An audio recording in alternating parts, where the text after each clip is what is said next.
Hello mga kabayan, kumusta kayo dyan? Binabati ko kayo ng magandang umaga, magandang gabi. Saan man kayo ngayon sa abroad, mapa Middle East man, mapa Europe. Kumusta kayo dyan? Sana'y nasa mabuti kayong kalagayan mga kabayan, no? Ang pag-uusapan natin ngayon mga kabayan, no, ay tungkol sa ating lisensya, kung mayroon man kayong driver's license sa inyong bansa, kung saan man kayo naroon, no? Sa hindi pa nakakaalam mga kabayan, no, itong ating lisensya ay pwede natin gamitin sa Pilipinas within 60 days. Pwede natin gamitin basta dala-dala lang natin ang ating passport na patunay na tayo ay galing sa abroad. So katulad nito, meron akong driver's license dito. Ito yung lisensya ko dito sa UAE, Dubai. So pag ginamit ko to sa Pilipinas, pwede ko itong gamitin kasi hindi pa sa expired. Basta ipakita ko lang yung passport ko na patunay na ako'y galing sa abroad. Ito. So sa mga hindi pa nakakaalam nyo, ating mga kakabayan na nasa ibang bansa, na katulad ko rin, pag kayo nagbakasyon sa Pilipinas, pwede nyong gamitin mga kabayan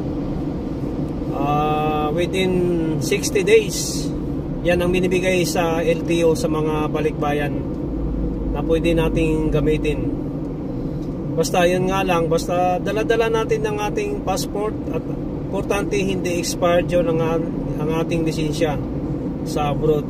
Kailangan valid pa siya, hindi siya expired, para hindi tayo masita sa mga pulis or traffic enforcer sa Pilipinas mga kabayan.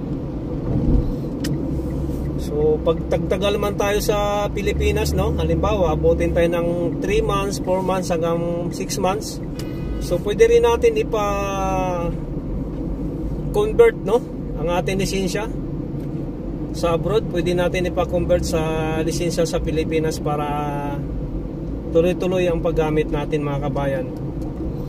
Basta hindi lang expired ang ating lisensya.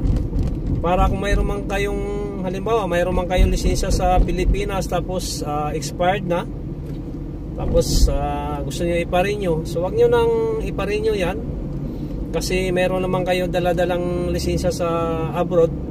So anytime pwede nating gamitin mga kabayan, dahil authorized tayo maggamit ng lisensya sa abroad.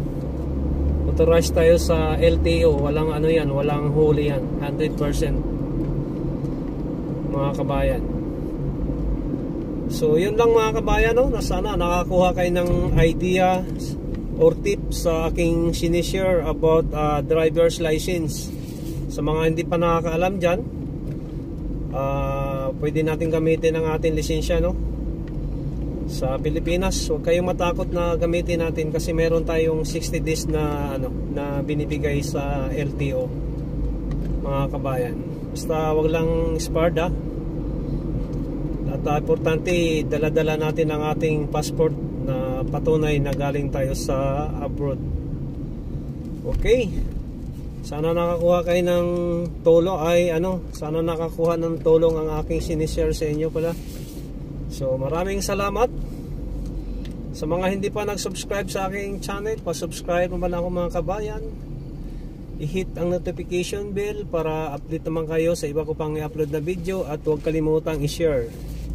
So maraming salamat mga kabayan. Ingat tayo lahat kung saan man tayo naroroon ngayon sa abroad.